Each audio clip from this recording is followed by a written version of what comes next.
Hello, and welcome to today's YouTube video from Prevail Marketing, where we talk about all things sales and marketing. It's the vision of this channel that we can offer you some tips, tricks, strategies, techniques, ideas that might help you grow your business. I'm your host, Bill Arnold, and I invite you back to prevail.marketing to learn more about how we might be able to help you grow your business. But today we're going to talk about what I consider to be one of the most important pieces of real estate you own. Is it your house? No, that's important. No question about it. Is it your business? Where is located the property your business located on it? Well, maybe in a way, because it's where your online business is located. It's your website. We consider that to be one of the most important pieces of real estate that you own. Why is that? Well, think about it. It's your epicenter of all your activity, both online and offline. If somebody finds about you talking to a friend and they want to check you out, where do they go? They go to your website. If you have an e-commerce store and you want to sell something to somebody, where do they go to buy? Your e-commerce website. Now, your e-commerce website does it all. It not only presents the product, it convinces the person to buy the product, and it sells the product. Well, let's say you do not have an e-commerce website. Let's say you have what I call a relationship commerce website, our commerce, which is everything other than e-commerce. What does that do for you? It's the focal point. It explains who you are, what you offer, your value proposition. It tells prospective buyers why they should engage and do business with you. So when you decide you want to create an online presence, you have to think about what you're telling people, how you present yourself. Your website has to create interest, has to have an intuitive, seamless navigation, has to be responsive design, has to ensure it renders properly over all screens, has to have optimized UX, user experience and user interface, so they know how to navigate and get around properly. It has to have great content and great information to tell everybody why they should do business with you. Well, getting to that point sounds easier than it might be. So today we're going to start a 4-part series about your website. Today we're going to talk about the methodology for design and developing your website, our methodology. Part 2, we're going to talk about what you should do after your site is built, how you're going to optimize that site, how you're going to improve that site, how you're going to ensure that Google sees it and gives it love. Part 4 or part 3, we're going to talk about best practices. Boy, you want to get my blood to boil, my heart rate to go up. I cannot tell you how many times I look at a prospective client's website and I see countless things that they're doing on their website that somebody recommended they do, or they picked a Wix site or something like that that's just threw this information out there that is killing their business. There are so many best practices that are being ignored. If you show up for any part of this series, show up for that part, because that part's going to tell you a number of things which I see routinely done on the homepage, which are killing a business prospect of getting Google to find love for them and getting people to find love once they get there. And finally, we're going to end the series with different approaches that can be used to build your website. Because not every approach, even though I'm going to talk about our process today, not every approach works for every company. And we'll talk about that in part 4. So let's start with talking about our process. As with every single engagement that Prevail Marketing does, with no exceptions, we start out with our most comprehensive discovery and assessment process. It tells us everything we need to know about your company, about your competitors, about your industries, about your buyer personas. Why is that important? Because everything you put on your website, UX, UI, the content, the messaging, the imagery, everything needs to be what your buyer personas expect to see, they need to see when they come to your site. So we go through this thorough and complete evaluation because we need to understand what it is that they need to have when they get there. But we also take the philosophy to measure twice, cut once when we build a website, because we want to get it right out of the gate. We don't want to have to go back and tweak it and fix it. We do, but not for the reasons because we didn't get it right. We do that, and we'll talk about that later.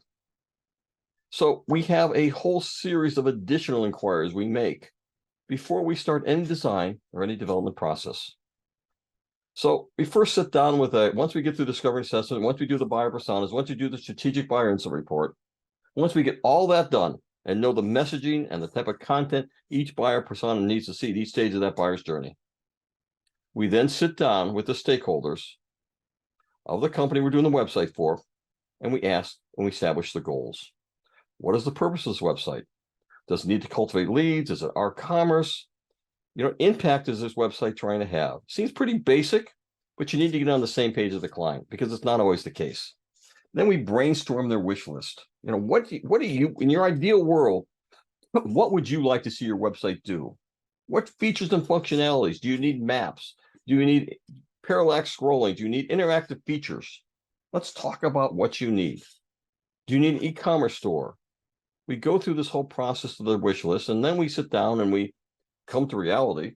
Oftentimes, their budget's here, but their wish list is up here. So sometimes we have to come back and say, maybe there's a phase 2 or phase 3, but let's come to the same point where we need to be. So we all have the same expectations, what we're going to build, how long it's going to take to build it. Once we get done with that, we go back and look at their current website, if there is one, and we take a close examination of the performance of that website. What pages are working? What information seems to be resonating? What CTAs are doing better than other CTAs? We look at all of this. Where are visitors dropping off? We put heat maps on there to see where visitors are dropping off. So when we create your new website, we understand all the things that aren't working in your current website. Now, we do this heat map when we first engage. So by the time we get there, we already have that data. We then want to sit there as we get all the messaging and the content. We basically want to get user experience research. What do? We go back to a group of representative personas, and we talk about some of the aspects that we're going to put on the site, get their feedback, get their input to make sure we get it right. After all that, we question every assumption we started out with, along with the stakeholders in tow, and make sure we all are in the same page, that we know exactly what we're going to do. And then we establish the global strategy for on the website and each page strategy. We build it out, we build wireframes, we get design elements done, and we start building the website. The design and development phase, when we get there, there's over 18 phases in that alone with 85 individual steps. We make sure that the final product is done to best practices. The website is optimized for technical performance. On-page SEO is locked down. UX, UI is defined by what the user experience should be, and we get this locked down. We make sure load speed is optimized. How many times have you seen a website being developed and you sit there and you look at your watch and count the seconds go by and wondering when it's going to load? Next time, we're going to talk about how that load speed can kill a sale, both e-commerce and our commerce. We make sure the content is optimized according to what the buyer personas need to see. We make sure the navigation is seamless, that everyone understands intuitively where they need to go. We provide linking strategies so Google finds the fact that you do have internal linking pages.